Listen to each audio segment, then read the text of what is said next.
Assalamualaikum warahmatullahi wabarakatuh. Perkenalkan, nama saya Ananda Trinirwana, Stambuk F22104.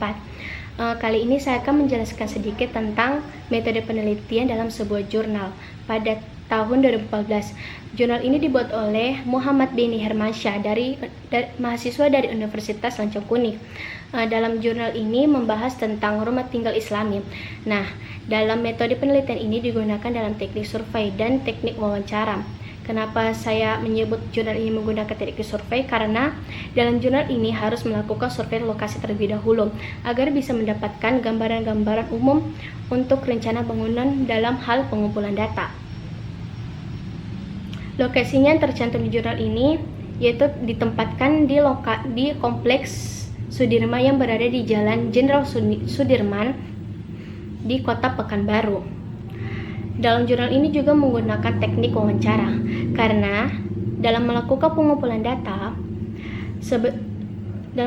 data, seharusnya dilakukan wawancara terlebih dahulu agar kita bisa tahu lebih lengkap informasi-informasi penting apa saja yang ada dalam rumah tinggal Islami ini. Terima kasih. Perkenalkan, saya Nimari Sumiati Sriasi, Stambuk F221-19039. Kali ini saya akan membahas mengenai teknik pengumpulan data dari salah satu jurnal yang berjudul Perancangan Interior Librarica Cafe dan Bar di Semarang. Baiklah, saya akan membahas sedikit mengenai isi dari jurnal ini, yaitu perancangan interior library cafe and bar merupakan sarana yang menggabungkan kafe dan bar dengan perpustakaan yang menyediakan berbagai macam buku.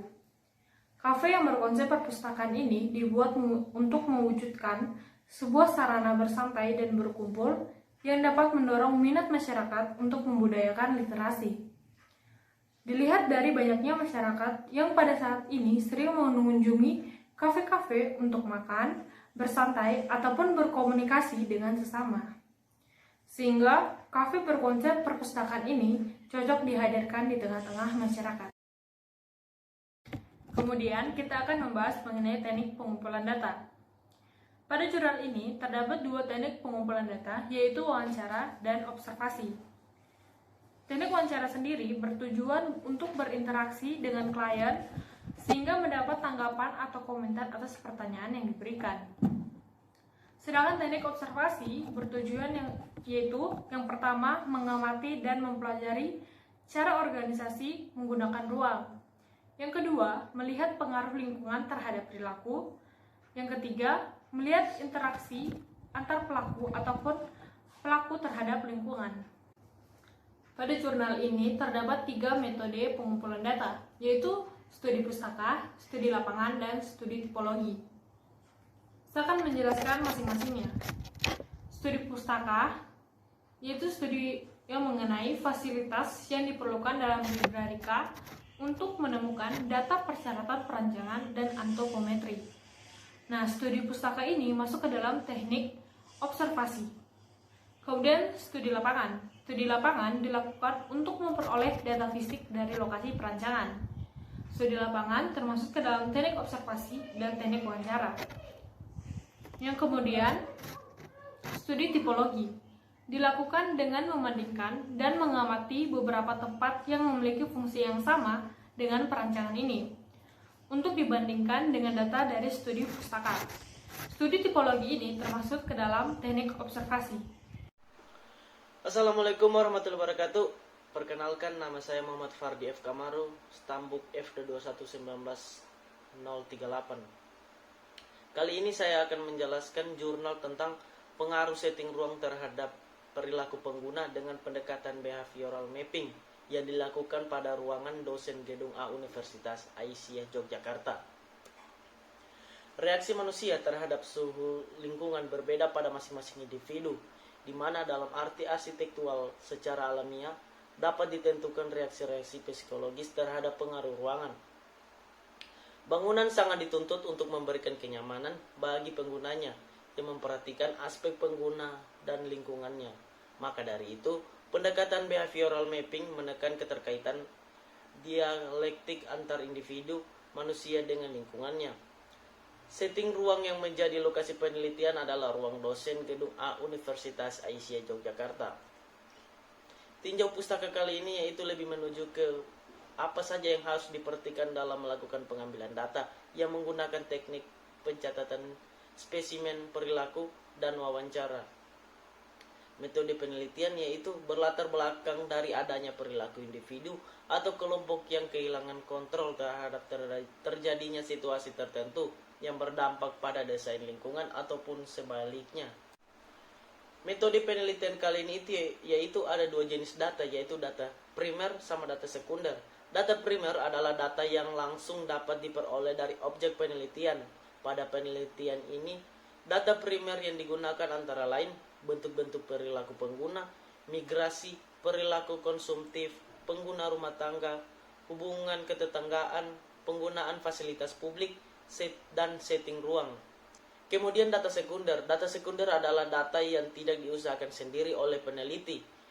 Pada penelitian ini, data sekunder yang digunakan antara lain identitas pengguna ruang kerja dosen lantai 3 gedung A Universitas Aisyah Yogyakarta yang meliputi umur, latar belakang, dan karakter.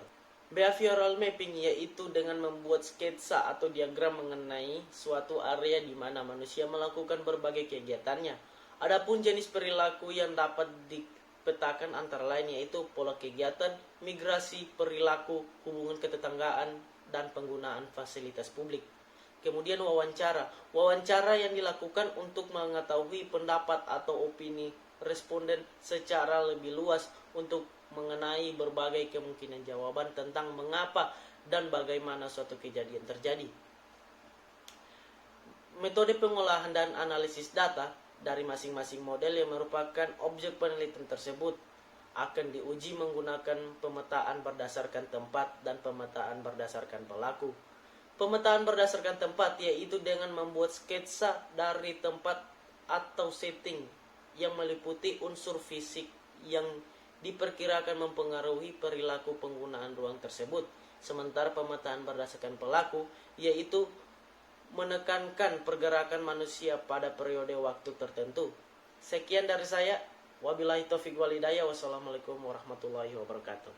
Saya mengambil tugas akhir teknik arsitektur dengan judul Desain Permukiman Etnis Tionghoa di Kota Palu, Penekanan Terhadap Rumah Tinggal, disusun oleh Mahsun Wahid. Data-data yang dikumpulkan dalam penelitian dilihat dari jenisnya, yaitu yang pertama ada data primer. Data ini dikumpulkan sendiri melalui survei lapangan di lokasi penelitian untuk mendapatkan data kondisi existing sebagai masukan untuk mendesain rumah etnis Tionghoa di Palu. Yang kedua adalah data sekunder, berupa literatur atau buku-buku tentang kebudayaan dan arsitektur tradisional Tionghoa sebagai dasar mendesain rumah etnis Tionghoa. Sumber data dalam penelitian adalah subjek, di mana data dapat diperoleh dari masyarakat atau warga keturunan Tionghoa. Yang kedua, sarana dan prasarana, yaitu Sekolah Karuna Dipa yang merupakan gambaran umum banyaknya masyarakat Tionghoa yang mendiami daerah tersebut. Lalu selanjutnya ada tempat ibadah, yaitu kelenteng sebagai tempat peribadatan umat Konghucu yang secara tidak langsung juga berkaitan dengan masyarakat etnis Tionghoa. Dan yang terakhir adalah referensi, yaitu penelitian sejenis dan data tertulis serta literatur pendukung. Pada penelitian ini, metode pengumpulan data yang digunakan, yang pertama ada observasi atau survei lapangan, merupakan pengamatan langsung di lokasi dan objek penelitian melalui rekaman gambar dan suara. Observasi ini bertujuan untuk mengetahui kondisi fisik bangunan dan keadaan lingkungan di sekitarnya. Lalu ada interview atau wawancara. Ini merupakan interaksi langsung dengan narasumber untuk mengetahui informasi yang lebih terperinci terhadap bahan penelitian. Dan yang terakhir ada studi pustaka. Ini merupakan teknik pengumpulan data yang sifatnya mengkaji literatur yang mendukung proses penelitian. Studi pustaka dalam hal ini digunakan sebagai tolak ukur proses pengambilan data lapangan yang sesuai dengan batasan penelitian. Sekian dan terima kasih.